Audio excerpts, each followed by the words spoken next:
Usually, Parashat Behar and Bechukotai are read together. This year, because it's a Jewish leap year, Behar and Bechukotai are separate. And it's good that they're separate because there's a lot of information in each one of the parashiot.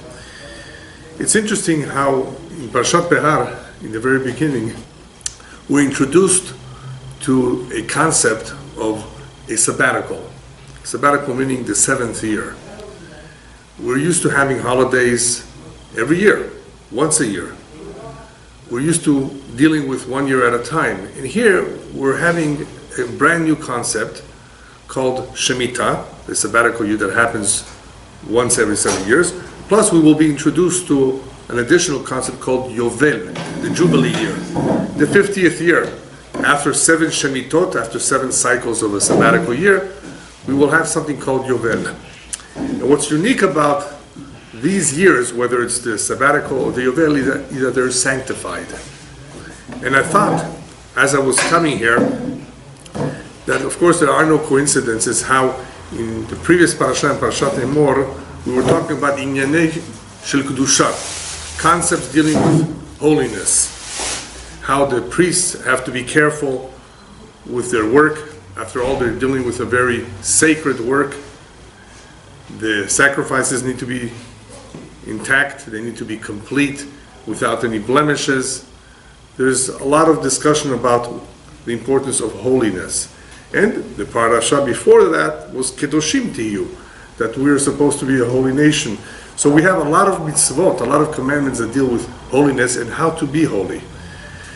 So it follows perhaps that here we're being told to sanctify, lekadesh, it's Shnat HaShevi'it, Shnat HaShemitah, and the Shnat of Yovel, to sanctify them. So it's interesting how we're talking about something unique about these years that make it holy.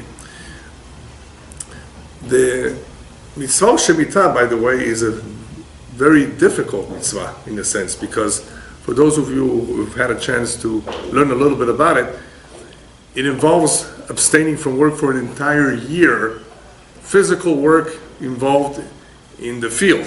We're not talking about the abstaining from work for 1 day, Shabbat.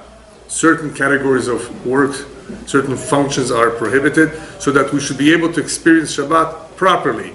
Here we're told, in order for you to gain what there is to gain from this mitzvah of Shemitah, you're not going to do any field work for an entire year. And that's very challenging because our parnassah, especially in those days, our livelihood for an agricultural society depended heavily on working in the field, cultivating the field. So how is it that God is going to command the Jew to commit financial suicide in a sense? No work? So this is a very interesting mitzvah, but it's very, very unique.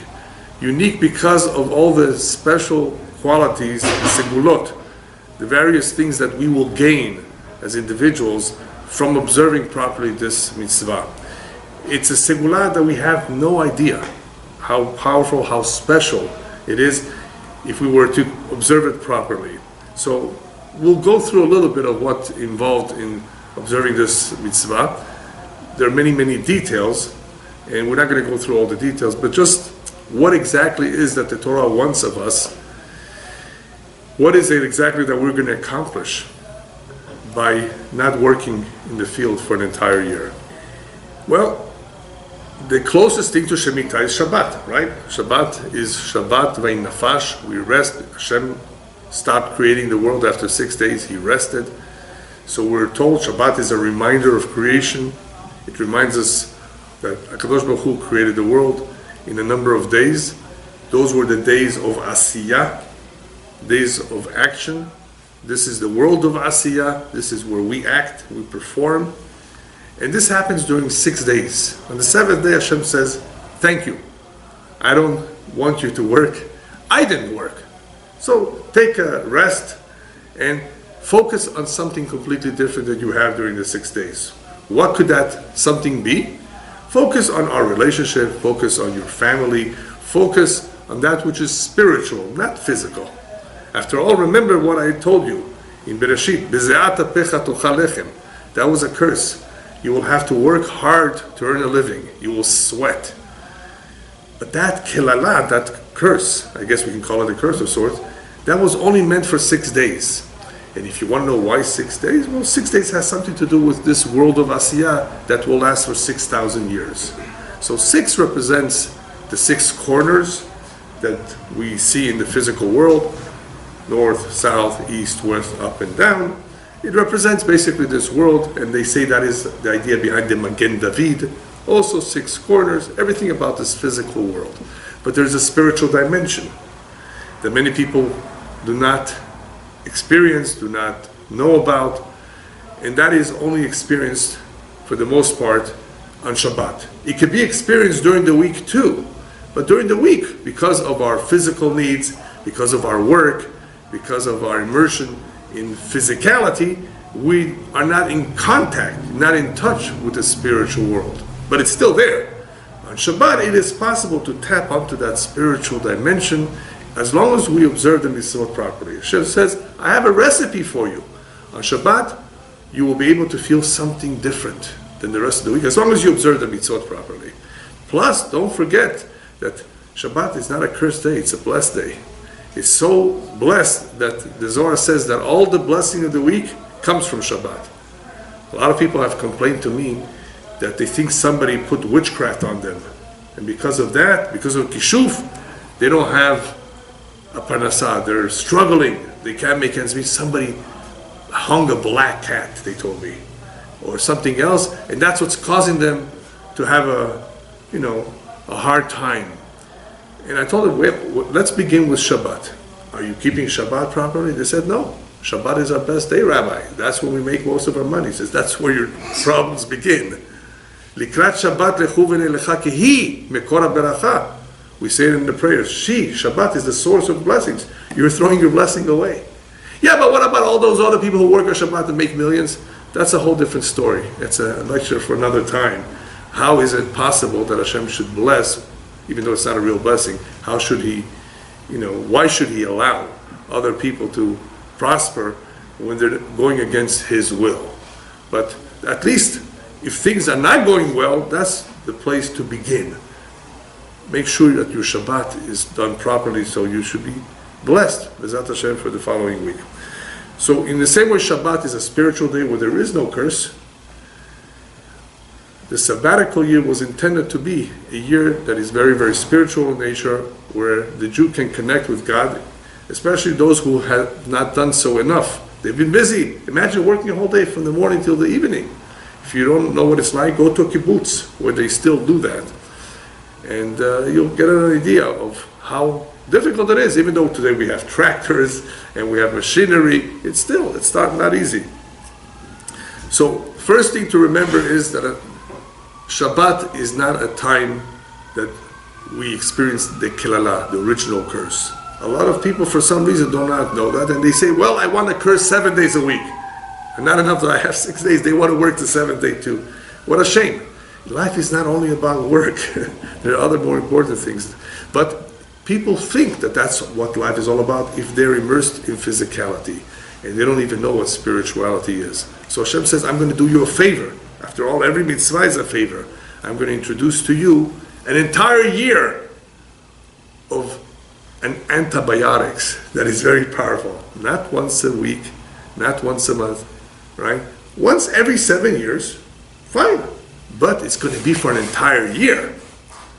365 days. It's going to be a powerful medicine that hopefully will teach you and will ingrain in you some very important concepts that you may be oblivious to. Oblivious only because you've been working so hard and you think that that's what it's all about. Life is about work. You got to make money. You got to save money. And of course, this is true. Life is about making money and about saving money, but that's not the ikar. That's not the most important thing.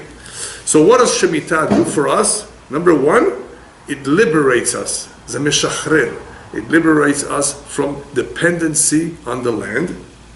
In other words, we shouldn't think that we're dependent on this. This is what we need to do. This is all we have. No. You're going to be liberated from that type of thinking. It's the wrong way of thinking. The dependency that people have on their parnasah is so strong that sometimes people are willing to steal from others, and to do all kinds of illegal things only because they think they need this. So Hashem says, I'm going to teach you that you don't have to depend on this. You have to depend on me. And once you develop that dependency on me, you will realize that it wasn't your PhD and your profession that brought you the parnasah.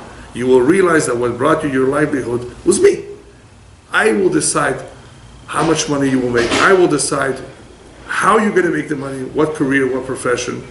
And there are people, I'm sure every one of you know, that never went to college, barely speak English, and are multimillionaires.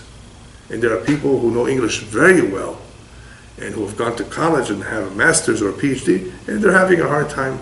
So, where is the parnasah from? It's from Shamayim. It's mazal. The mazal, of course, has been established by Shamayim, by heaven. So, remember, it's not going to be because you applied yourself so hard, you worked so hard, and you made so much money, and you saved all this money. Do you know that all that money that you saved may disappear one day? Somebody could rob you of it. Yeah, all kinds of things happen, bad investments that you never thought. You thought it was such a good investment, and a lot of money went into that investment, and all of a sudden, all that hard-earned money disappeared. That's also Mishamayim. So, through Shemitah, we're given an opportunity to learn a very important midah called midat habitachon. Trust in Hashem. Emunah, a lot of us have. We believe in Hashem. Yes, Hashem, you created the world. I see it. So, such a beautiful world. There's so much design and harmony. It makes sense even to non-Jews that this was not something that happened by itself. But bitachon Hashem, that Hashem actually listens to my prayer. He oversees what I do. He actually controls everything, including my parnasah. It comes from Him. He decides. That's something that takes time to develop. Even people who are observant don't fully understand the meaning of bitachon Hashem. And that is why when there's competition in business, they feel threatened. He's competing with me. He's taking away. Lokach mimeni ta parnasah. That is a lack of bitachon Hashem. No one can take away a penny of what is coming to you. That is what the rabbis tell us. If something is coming to you, nobody will take it away from you. And this is also true, by the way, with zivugim. Usually, not all the time, someone is supposed to marry someone. Matches are made in heaven. So, no one is going to take her away from you. No one is going to take him away from you, unless one or the two of them do not behave themselves. There are times when people can lose their soulmate. And I have a whole lecture about that, soulmates. How to identify who your soulmate is. What is a soulmate? But for the most part, you don't have to be afraid. What is meant for you, you will receive it at the right time, unless you've pushed it away. Oh, I don't have time to get married now. I'm going to wait a couple years. I want to make money first. People behave like that, and then, of course, they may lose the opportunity of finding their soulmate. So that is a totally different subject, but I did want to bring it up because this too, this area of soulmates is also Mishamayim. Everything, Akol Mishamayim, except Yirat Shamayim, right? Except for the fear of heaven. We have free will as to how we behave, how we handle people, whether we observe them. So that's up to us. But parnasah, our livelihood, the children we will have, whether we will have them. What kind of children will they be? How much money will be? Where will we live? What kind of a house? What kind of neighbors will you have? All of that is Shamayim. It's not up to us. You don't choose your neighbors. You think you do your own. You can't control everything in life except, hopefully, your behavior, which is difficult enough. But everything else, leave it to Hashem. So a very valuable, powerful lesson of Shemitah is concerning bitachon b'Hashem, trust in Him, and not in your profession and not in the land. That's not where the source of your income will come from.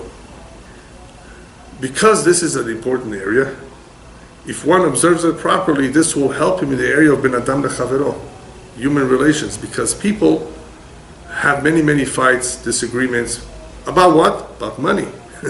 Usually about issues that concern money. And in reality, what happens in Shemitah is that we're reminded, Kulanu Shavim, we're all the same. You're no longer a proprietor. You're no longer the owner of that field. Anyone can come into that field during that year and take fruit that's been growing.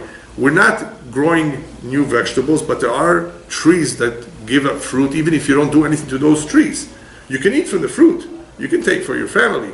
You cannot grow new things on the land. And other people can come in. You cannot do business with that fruit. En Adon, only Hashem is the master. You're no longer the landlord of your field in a sense for that year. So here we're being taught a very difficult lesson. It's very challenging, is that you don't own the land for this year. you're liberated from working the land. Go ahead perhaps and spend more time learning Torah and doing other things, more spiritual things. Hopefully this mitzvah will liberate you from that dependency that you've been having all this time. There's a cute story about two individuals who were fighting. And what were they arguing about? This land belongs to me, you're trespassing. Sometimes neighbors, they want to build a fence perhaps. And, no, you can't build it over here, you have to build it there. All kinds of arguments about the land or about money. In this particular case, they were arguing about a piece of land. This land belongs to me. No, this land belongs to me. Okay, they went to the rabbi. And the rabbi says, okay, let me figure this one out. Who does it belong to? I'm going to ask the land. I'm going to go down and ask the land, please tell me, who does this land belong to? So he kneels down, puts his ear to the ground, and he says to them, the land just told me that the two of you belong to her. Yeah. In the end, that's where we all go. This land belongs to me. We belong to the earth. Yeah. Sometimes people forget that. In the end, we all go back to the earth. So, mitzvah shemitah reminds us of the importance of bitachon in Hashem and not in the money. Having trust in God and not in the money. All along, throughout our life, people do have that misconception that they have certain earning abilities, that if they take perhaps 2 jobs, they'll make more money. It's a wrong way of thinking. And I've told many of you in the past that I can show you how somebody can make his entire parnassah, his entire livelihood, in 5 minutes. 5 minutes for the entire year. He's a diamond dealer. You'll appreciate this. I have a 12-carat diamond, not me. Someone has a 12-carat diamond that is clean and is canary color. You like that one? How much is it worth? Very expensive. Yeah? 12 carats, canary yellow, clean. It's expensive. Would you agree with me that he can make a couple $100,000 profit on this? Profit, yeah? How long will it take him to sell it?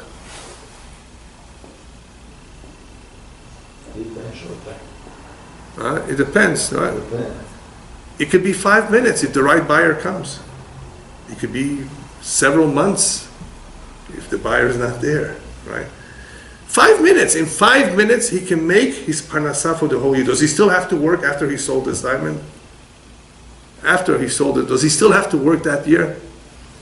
I don't think so. If he chooses not to, I think he can pay his bills, unless he has a big mansion and a lot of taxes to pay. But in 5 minutes, he could have made his entire parnassah, where other people have to work every single day of the year to pay their bills. What happened here? Parnassah is B'dei Shamayim. It's all from heaven. But people think that it's through their effort that they're going to earn a living. It's not so. Shemitah, because it's the 7th year, what's so special about 7? 7 is a holy number. We're talking about sanctifying the year. We're not just sanctifying a year, we're sanctifying the 7th year. The 7 is special. 7 is holy. Shabbat. 6 represents this world, and 7 represents the next world. Olam haba, the world to come. It's a more spiritual world. So by observing the 7th year, we're reminded that this is what we should focus on. We should focus on the world to come. We should focus on life after death. Not just on this physical, transitory world or life that goes by very quickly. This is not the ikar.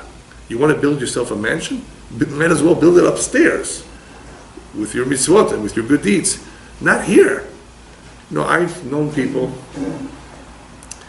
when I used to work as an assessor to appraise homes.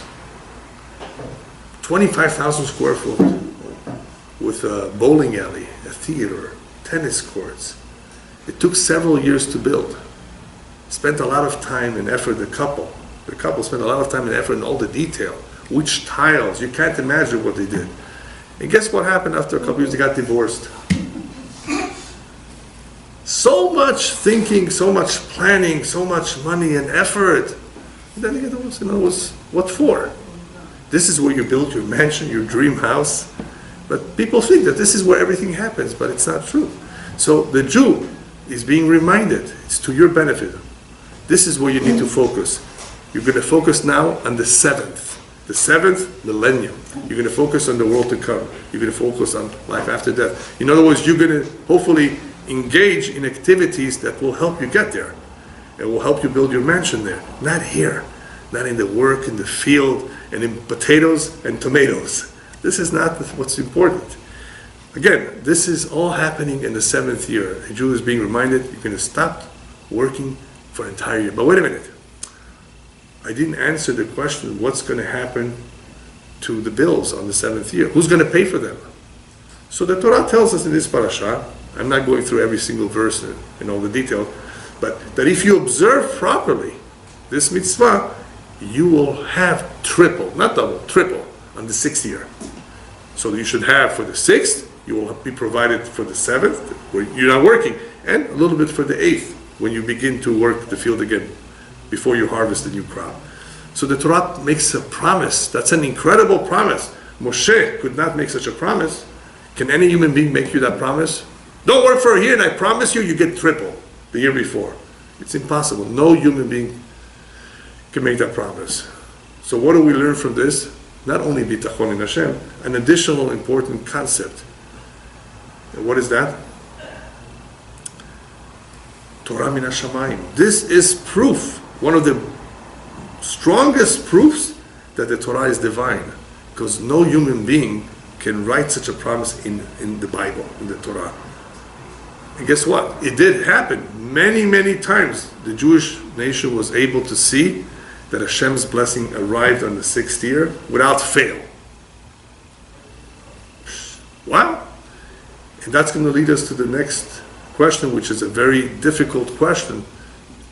How is it possible that if the Jewish people saw for themselves that the Torah is divine, that Hashem kept His promise, why did they stop keeping Shemitah? After many, many years, the Jewish people stopped observing this beautiful mitzvah. And as a result of stopping to observe the mitzvah, galinu me'artzenu, we were exiled. That's one of the reasons why the Jewish people were exiled from the land, because they didn't keep the Shemitah. Hashem says, you don't keep the Shemitah? The land will keep it now by itself. There will be no one there to work it. But the big question is, why did they stop observing it? They saw the miracles. This is a powerful mitzvah, that if you just do it right, you will see a miracle, an open miracle. You'll be blessed with 3 years. Imagine, you earn a certain amount of money every year, and here you're told, don't work this year, don't worry. The year before, you will have a salary or an income for 3 years.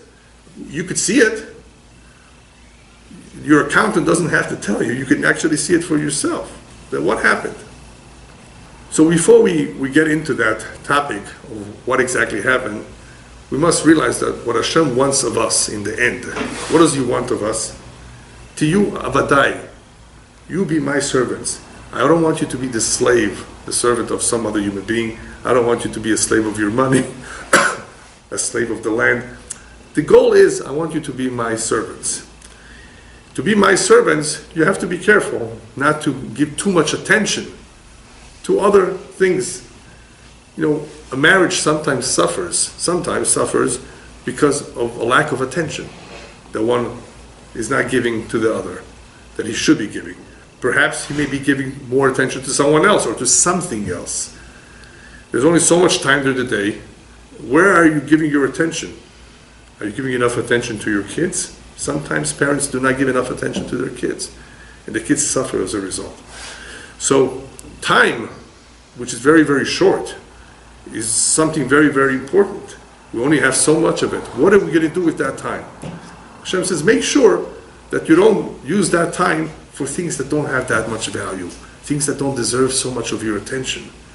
So I'm going to remind you through many, many mitzvot what is important and what is not important. So in the end, what are the mitzvot? The mitzvot, all the commandments, are to help us litrachek mirgelim ra'im, to help us distance ourselves from bad habits and to adopt good habits. I'm not talking about compensation now in the world to come. Yes, if we observe the mitzvot, we will receive a reward in the world to come. We know that. But that's not what it does for us down here. What is the mitzvah doing for us here? Not in the upper world. Here, it is refining our character. It is allowing cohesion between Jews, hopefully, that they should be united and help each other and care for each other. It is helping transmit the tradition to the future generation. This infrastructure, I guess, the system of laws is very, very important, because if one is missing, it's like a very big machine missing a part. It will not work well. Simply will not work. And if it does not work well, whatever it was supposed to produce, it may not produce. So therefore, Hashem says, be careful with this mitzvot. It's for your own good. Our whole life depends on this. And in the end, this is the tachlit after all. This is the ultimate goal of what we want to accomplish. To connect with Hashem. To bring Hashem down into this world. That the whole world, everyone recognize Him as the King. So if we don't observe the mitzvah, we're not only not being a good example, we are ruining our life. We're ruining the potential that we had. Such tremendous potential of being a mamlechet kohanim, a goy kadosh, a priestly nation, a holy nation, which would be incredible. And we will only have an idea of what this will be like, or what it could have been like, when Mashiach comes. Because the way things are today in the world, you look around everywhere, the world has deteriorated everywhere. So spirituality is stepped upon. People do not appreciate it enough. People do not value it. So the only time we will see, unfortunately, I have to say that we will actually get to see what we could have been, or what the world could have been, is when Mashiach comes, when He fixes everything. We were supposed to do it on our own, and elevate this world to a beautiful place. But human beings are very tough. And we've had wars and conflicts all over the world. People have killed each other, and things have not become any better. On the contrary, things are worse today. So hopefully Mashiach will come soon, and we will see what it could have been. In the meantime, a Jew is being reminded through the mitzvah of Shemitah that what is important are observance of the mitzvot, the relationship with Hashem, the study of the Torah perhaps, not the work, not the physical work. Okay. Why can't we put more importance on physical work? After all, if you make so much money, you can buy a house, then buy another house, and then buy more property, and perhaps with all these properties you will be wealthy, and you will be able to give more tzedakah. Remember, the brain is a very powerful attorney, and it could think up of all sorts of ideas, and this somewhat makes sense. Well, so what's wrong with all of that, with that kind of thinking? Yes, we know by now that that's not the tachlit, that's not the goal. But why look down on it? Why minimize it? It's a good thing to have, it's true. It's a good thing to have, but people forget the following. There was once an advisor to the king, a Jewish advisor, who was very, very well liked by the king. He was very intelligent, gave good advice, and the king liked him. He had a very good relationship with him. But as you know, many, many times it happened in our history that others were jealous. Even in this country, in Congress, in the White House, there's jealousy, there's hatred, people don't get along. It's the same problem everywhere. So this Jewish advisor had enemies, jealous. They perhaps wanted the position. They didn't like that the king was so friendly to him. And they tried to convince the king that this advisor took a lot of money from the throne. In other words, he enriched himself with your money. In other words, he illegally took a lot for himself. And he did not tell you about it. You don't even know. And it's true that he was very, very wealthy. He was very well-to-do. But they were saying that he made all that money through illegal activities in the kingdom. They were never able to convince the king, but they talked about it so much that the king says, fine, I'm going to figure this out. I'm going to look into it.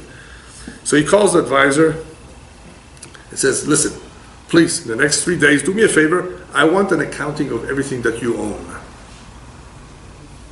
All the properties, everything that you have, all the bank accounts and everything. I give you a few days. Please do me a favor, it's important. All right?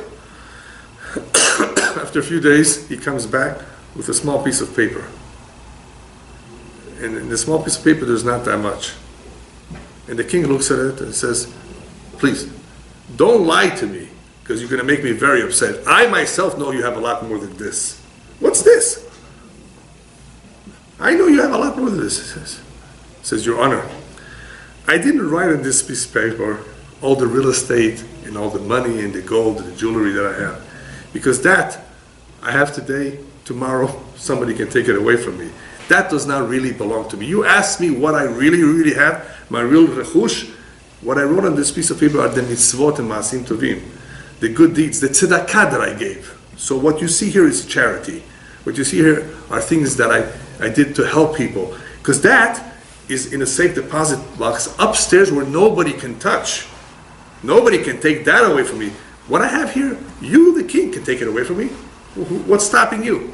There could be thieves, there could be all kinds of things that will make all that disappear. You want me to write that? That is not my real rechush. My real possession is what I earned and I put away in a place where nobody can touch.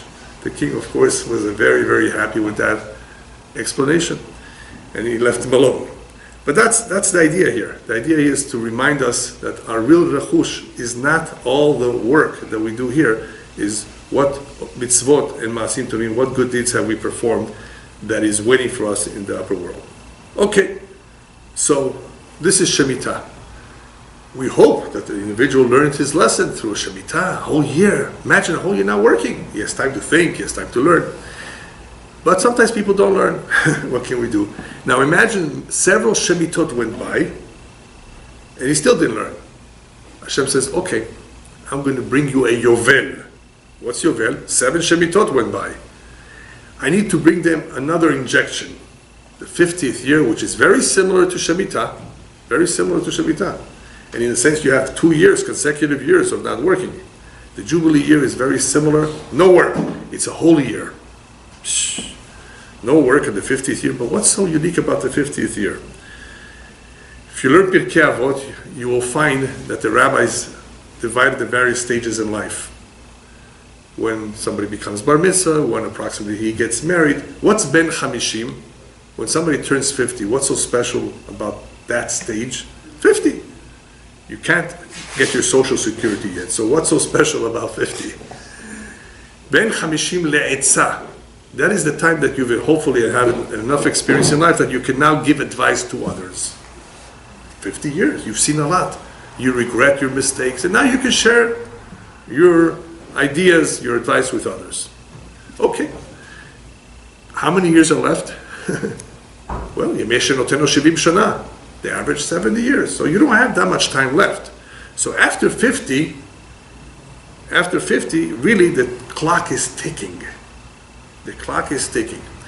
So Yovel is obviously a very, very special year for other reasons that we don't have the time to mention here. But in a sense, it does represent a stage in the life of a person that, sir, just in case you have not made any changes for the better in your life, just in case you still have your old bad habits, just in case you're still stuck with thinking only about making money and more money and more money, then comes the Yovel at the stage of 50 and reminds us, your time is almost up, 50. And what else happens on Yovel that does not happen every Shemitah? On Yom Kippur, they blow the shofar. Usually shofar is Rosh Hashanah, is Yom Teruah. Why should they blow the shofar on Yom Kippur? Because that's what the shofar does, to awaken those who are asleep. We're going to awaken you right now. Time is almost up. You better do something. Time for cheshbon hanefesh. Time to make an accounting of what you've done and what there's still to do. Perhaps you've been doing the wrong things. After all, we all agree that time is very valuable. It's the most precious asset we have, but there's only so much of it. So Yovel comes as a very, very strong reminder. Your time is almost up. I tell people, that we all know what a calendar is like. We see our daily schedule, we see our monthly schedule perhaps. We can see an entire calendar of the entire year, more or less, and figure out what we want to do this month and that month, what's going to be there and what's going to be here. But no one has a calendar for his entire lifetime. Such a calendar does not exist. So what should be done? I recommend that after 50 or after 60, whenever you want, put in front of your desk at home a sha'on chol. You know what a sha'on chol is? That's the way it's called in Hebrew. It's a hourglass, where you see the sand going down little by little. It's a good reminder that the time is almost up. In case you forget. We forget. Yeah, we think about going on vacation, we think about buying a new sofa, all kinds of things. Hey, look at the hourglass in front of you, how the sand is going down and down and down. So after a certain point in life, we need that. Because if you hit 60, then think about it. And you've been married 35, 40 years, then you're not going to live those 40 years again, all over again. By the time you live in another 20, 25 years, it's over. A lot of people don't like to be reminded of that. But that's their reality. That's the way things are. People are born, people die, but not everybody likes to think about that. So Yovel is an additional opportunity, a powerful opportunity to take note how time is flying, time is going by, and there's not too much left of it. To better understand this idea of taking in this important fact that the time is running out, and that perhaps there's a lot that we need to do that we have not done yet. Think about a loan. Imagine somebody right now wants to ask for a loan from a lender. And the lender says, I'll gladly give you a loan because you have good credit, but you still owe me money from before. Will he give him the loan? No. Even though you may have good credit, as you know, the way it works with loans is that a second is a greater risk. So not everyone wants to take a greater risk. Pay up your earlier debts, and then I'll give you another loan. It makes sense. Yom Kippur, what happens in Yom Kippur? Yom Kippur, Hashem says, I want you to have a good year. I want you to continue to grow spiritually, to have a good connection with me. I'm willing to forgive your old debts, as long as you do teshuvah. In other words, if you do teshuvah, in other words, you pay up your debts, I will erase your sins, so you can have a new year, B'ezrat Hashem, where there are no hurdles and accusing angels that will interfere with your effort to be a better person. Because that's what these things do. The accusing angels interfere. They don't let us focus. They bother us. So we want to have a clean record so that we can focus properly. So Hashem says, this is what I will do for you on Yom Kippur. Pay up your debts from the past, do teshuvah, and I will gladly erase any leftover sins. In the same way that Hashem does that for us in Yom Kippur, a couple should also be willing to be forgiving of each other, what happened in the past. Otherwise, if there's no forgiveness, it's impossible for them to bond again and to grow again. Impossible. There has to be forgiveness. Now, what's forgiveness? Forgiveness doesn't mean I will completely forget, because that's impossible to tell a person, forget it and erase it from your memory. To forgive means to understand that we're human, and therefore, because we're only human, we need to be tolerant with other people who sometimes make mistakes, who are sometimes wrong, and hopefully those mistakes will not repeat themselves. That's what forgiving means. In other words, forgiving means not to allow past mistakes to control us. That's it, because of this mistake, that's it. I don't want anything to do with you, or the relationship continues to be sour. We must realize that as long as people really want to cooperate, just they may have a weakness. They're a little lazy, or sometimes they talk back. They don't really mean it. Men and women do not know each other well enough to realize that they're so different. A woman needs to know, for example, that she should be careful not to ask her husband to do something when he's hungry, or when he's coming home from work and he's tired. There are certain times that a man is very, very sensitive to any criticism, or any comment that is not in its place. you're never here to help me with the kids. He's just come home from a long day. There's a lot of misunderstandings because of the nature of the two are so different. Therefore, people have to really get the best guidance if they really want to succeed. Otherwise, they will continuously make the same mistakes over and over again in yelling at each other and complaining to each other, not realizing that each one looks at life from a different perspective.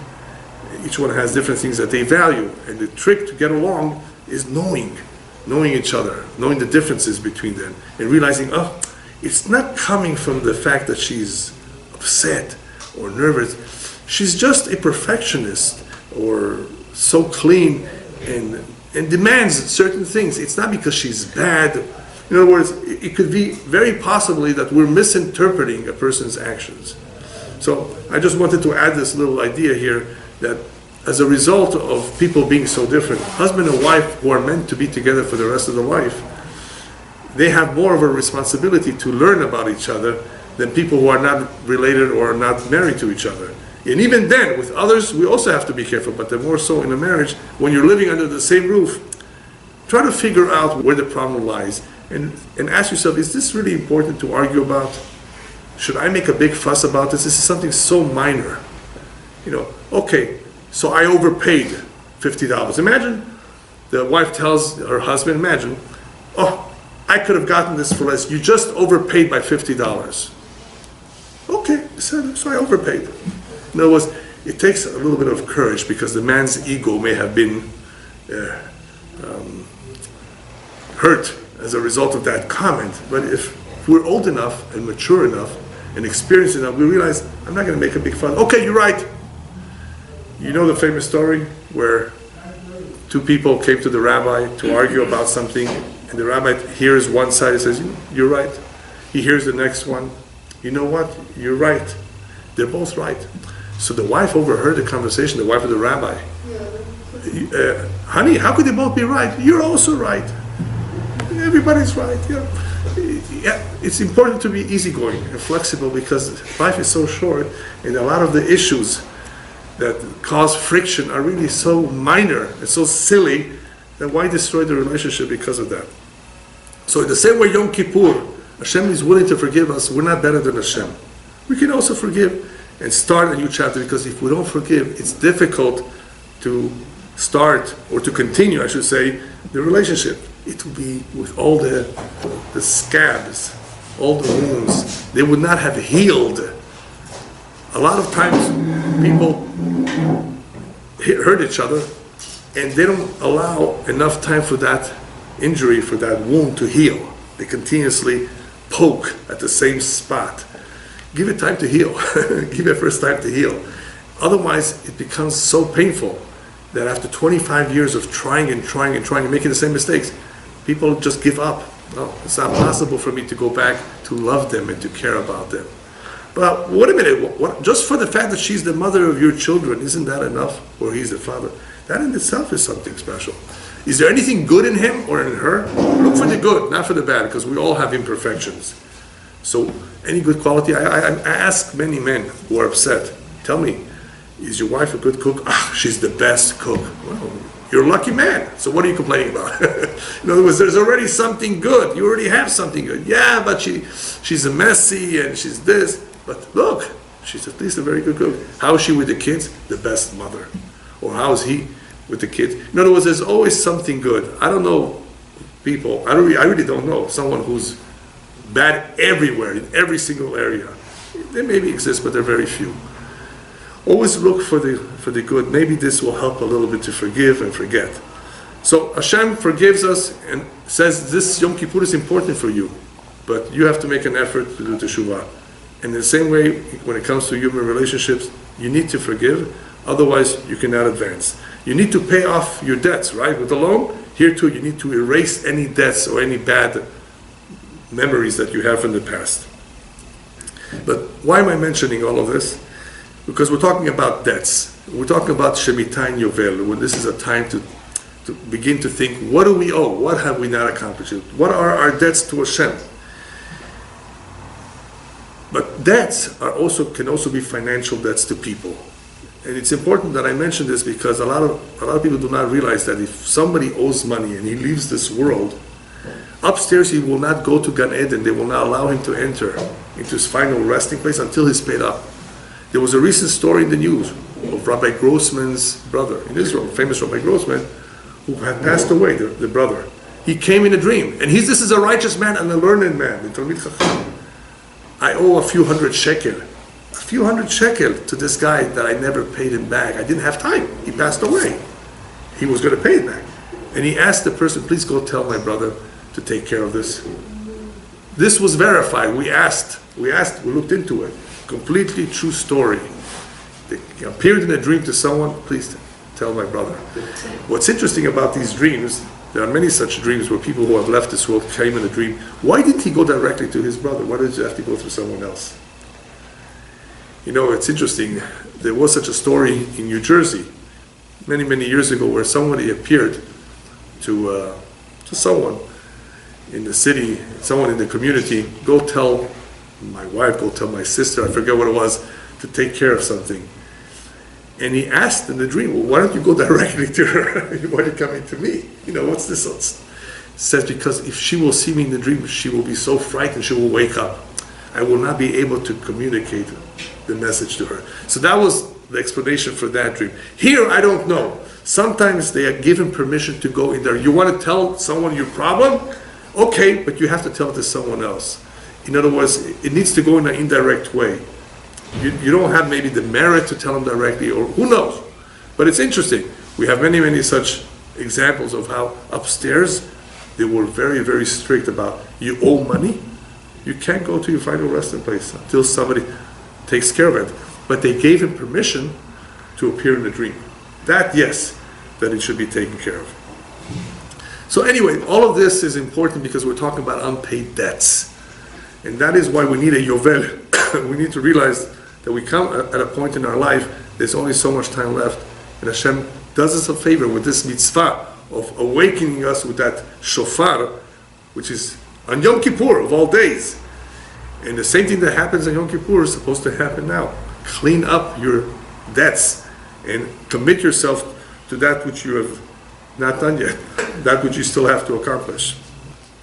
Yovel and Shemitah, therefore, are strong reminders of how life is so temporary and how we should not put too much effort in attaching ourselves to that which doesn't deserve that much attention. Working the land, accumulating money and real estate and all that, because that's not the ikar. Now, in order to impress upon us how life is so short and how it's transitory, in this week's parasha we have the additional mitzvah of freeing, letting go free, the Eved Ivri, the Jewish servant. Whether this happens after 6 years, or whether this happens after Yovel, he's let free. How does a Jew become a slave? Anyone know? We don't believe in slavery, by the way, but there are times when slavery is a solution. Let's just say it's a solution. But within the Jewish community, it was intended as a temporary solution, because Hashem says, you are my servants. I don't want you to be somebody else's slave. Besides, you will be so busy working for someone, you won't have time to do what you're supposed to do in our relationship. So, a Jew can become a slave in two ways. Either he sells himself voluntarily, he doesn't have money, I'll work for you. That's one way. He doesn't have money. A second way is he stole money. And instead of putting him in jail and feeding him, work. That's what they should do. I think in every country. You stole, work. Pay off your debts. Pay off, not as a penalty, but perhaps, contribute to society in a productive way. What would happen during the 6 years, or whatever number of years, that slave was in the house of another Jew, his master? The master was commanded by the Torah to be very, very sensitive to the slave. Why be extra sensitive to a slave? He's a slave. Yes, but the Torah is reminding us, first of all, just because he's a slave doesn't mean that he's any less than you. Remember, don't treat another person as less than you. Treat him as an equal. We just learned it. So you have to be careful, even though he's working for you, even though his status now is very, very low, be careful. Show extra sensitivity to him, not only because you don't want to abuse him, but also because he is in a very delicate situation. You know, there are a lot of people that used to be very wealthy that lost all their money. They've come to my door. People come, collecting tzedakah, and they told me, I used to be very, very wealthy. And they're embarrassed. They're ashamed, to collect money, but what can they do? They need to marry off a child. They have debts to pay. Be extra careful, sensitive to these people because they feel terrible. But there's something else. The slave who stole money needed to see, wow, look at my master. He's so careful with my honor, with my dignity. What will he learn from that? Hopefully not to steal, because when a person steals, it means that he doesn't care about the person. He has no respect for that individual. He's willing to take away his money, his possessions. Here he's learning, wow, look, my master, he's my master, I work for him. And he has more power and he has the money, and he's being so careful with my dignity. I should be more careful with the dignity of others. So this Eved Ivri was able to learn some valuable lessons, as well as the master was able to, through the mitzvah of being careful and being sensitive to another Jew, also train himself to be sensitive all around. Now, think about American slavery. Do you know, I don't know how many of you know American history, but there was a big, big civil war between those who wanted to own slaves and those who wanted slaves to go free. Why? Why did they want to own slaves? So why did they really? Because they felt that this is very important for their survival, for their economy. Free labor, even though they would take care of the slaves, they would feed them and so forth, but they felt that this was something that was of great value, and they got used to it, besides that point. So imagine, here these people had no problem holding on to a slave, and sometimes even abusing them. And here the Torah is teaching us, no, this is not the time to take advantage of another Jew just because he's down, just because he stole perhaps. On the contrary, you have to learn to be sensitive to everyone. And this is a good place to start, with somebody that you may not want to be sensitive to. What else do we have in the Parashat that is related to sensitivity? The Isur of Ribit. There are many, by the way, mitzvot that teaches sensitivity. We don't have the time to go through each one, but Ribit is another good example. Don't charge interest on a personal loan. I said personal, not business loan, for a good reason. Somebody wants to make a Brit Milah, he wants to a circumcision, right, a bar mitzvah for his son, and he needs a couple $1,000s. Don't charge him interest on that loan. It's not a business loan. He's not buying a piece of property that he wants to invest, and you have the right to be his partner for it in the earnings. Here, it's a personal loan he needs, a short-term loan. If you charge him interest, then you are enriching yourself, not being kind to him. The Torah wants us to be kind, to be sensitive, to be charitable, so therefore be careful not to charge interest. Otherwise, you're taking advantage. A lot of people take advantage. And charging interest is a very, very serious sin. And the money, by the way, that is made from that has no beracha, has no blessing. But I want to just spend the last few minutes on a very important idea that is also mentioned in this parasha, that is related to sensitivity, but from a different angle. The Torah says, "V'chiyamuch achicha." It could happen that your brother will become poor. In other words, it could be that he was doing well for a while, and then he becomes poor. And this is related to Shemitah, because it could happen that people lost money, did not have a good year, did not earn anything. All kinds of reasons people can go broke. So the Torah says, Kiyamuch. In other words, it hasn't happened yet that he went completely broke, but he's on the way. He's on the verge of going completely bankrupt. V'chezakta bo. Make sure you support him. Make sure you hold him up, that he does not fall completely. For those of you who remember the late 80s and early 90s, people needed one mortgage payment to save their home. You remember that time? When people were losing their home or giving it to the bank? Sometimes all they needed to save their home was one payment. With one payment, then they would have figured out, perhaps renegotiated with the bank. That is an example of the chiyamuch achicha. He's about to collapse. He's about to go broke. He's about to lose everything. Don't let him get to that point. V'chezakta bo. Make sure that you hold him before he falls completely. This v'chezakta bo is a very important idea that is discussed in Ilchot Tzedakah. In Ilchot Tzedakah, as I mentioned in the past, there are rules laws on how to perform tzedakah in different levels. One of the highest levels of tzedakah is that you don't give someone money necessarily, but that you help him find a job. You help him find a job. That means you enabled him to stand on his own feet. You preserved his dignity. Because accepting money is not easy for a lot of people to do. But finding him a job where he will be able to work, that's an example of a hezaktabo, that he shouldn't fall, that he should have a job. And the same is true with halva'ah, a loan. A loan can be sometimes a bigger mitzvah than tzedakah. Why? Because the rabbis tell us chesed, kindness, is greater than tzedakah for the following three reasons. Chesed, you can do with rich and poor. Kindness, you can do with the rich people too. Sometimes they need a favor. Chesed, kindness, you do with your physical body. Tzedakah, you only do with money. Here's some money, go. Chesed, you're taking your time. You're hearing the guy's story. You're helping him with your physical body, perhaps making phone calls for him. And chesed is with hametim ve'achayim. Kindness is done with those who are alive and those who are dead. When we take him to to bury him, we attend his funeral. And tzedakah is only with those who are alive. So you see, chesed is greater than plain tzedakah. But why is it so special, chesed? Because Hashem is Bala Chesed. Hashem is the one that does kindness with everyone.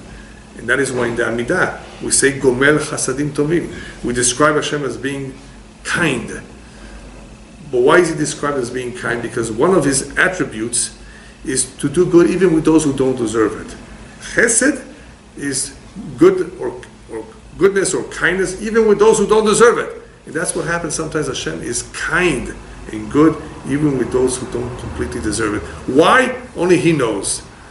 Sometimes people don't deserve it. Sometimes we're upset at people. Sometimes we're not in the mood of helping. You have to realize chesed is not when you're comfortable or when it's easy or when you like the person. Real chesed is when it's a little bit difficult, a little bit painful, a little bit uncomfortable. That is when you see the true colors of a person. If he really is kind, or he's only kind when he feels like it, when he's in the mood. Real kindness is, even if it's painful, you're still kind. So the Torah, through all these mitzvot, wants to ingrain in us the importance of being sensitive, of being kind, of hopefully helping out another individual in his time of need in any way we can. But I wanted to add that the hezaktabo means something else, something very important. Even though it means to uplift him financially and to help him stand on his own 2 feet, it also means chizuk, encouragement. A lot of people need encouragement these days. They're very depressed, they're very sad. Rabbis tell us if you give charity to someone who needs it, you're blessed with 6 blessings. But if you encourage him and make him feel good and smile to him, you'll get 17 blessings. So the encouragement is greater, has more value than just the money. He needs $100,000. What can your $36 or $54 do for him? A little bit. But your smile, your encouragement, you listened to his story, you took the time, you gave him a glass of water perhaps. Chesed. This is what chesed is. This is a lot more important than the money that you gave him. So imagine you do both. You gave him and you spoke to him and you encouraged him and you calmed him down. It's a tremendous big mitzvah. What do we see from all of this? That from all the mitzvot that the Torah gives us, Hashem wanted to refine us, wanted to enable us to accumulate many, many merits. Lezakot means that we have many merits, but it also means lezakech, to refine us. So he gave us many, many mitzvot. Through the mitzvot in this week's parasha, especially Shemitah Yovel, we will be able to hopefully strengthen the midat bitachon, the trust in Hashem, which is a very important midah. The more trust one has in Hashem, the happier he will be, because bitachon and simcha go together. If you have bitachon Hashem, you're happy. You have no worries. You depend only on Him. Nobody will hurt you unless it's meant to be. Bitachon is a whole different class in itself. So the more bitachon we have, the happier we will be, and the easier it will be for us to get along with people, to help them in their time of need, because we will be reminded that really there's such a thing as rich and poor. Everybody is equal. When do we see this? In reality, at the funeral, because the tachrichim, the shrouds, are the same for the rich and poor. I haven't seen shrouds with gold lining, right? Everybody gets the same shrouds. As kulam shavim, in the end everybody's the same. So right now, it's only the impression that you have that this one is better off. It's not so. Everybody's the same. Everybody has a different mission. Hashem loves everyone. Therefore, treat everyone alike. In other words, don't abuse anyone, be sensitive. But the more bitachon we have, the easier this will be. Otherwise, we're stuck with thinking that, money and money and money. Everything's about money. There's a saying in Yiddish. What that means is that on shrouds, we do not sew pockets. On the shrouds that we cover the dead person, you don't make any pockets. Why? Because he doesn't need to, he's not taking anything with him. There's no pockets. If you were rich, okay, you were rich, fine, but you're not going to take it with you. In the end, everybody is the same. Just want to finish with a story that happened in Canada several years ago. You may have heard of it. Very famous, wealthy man passed away, religious individual, and he left behind a very strange tzava, very strange will. Besides talking about what to do with his assets, he wrote at the end, "And please make sure to bury me with my socks." Very strange.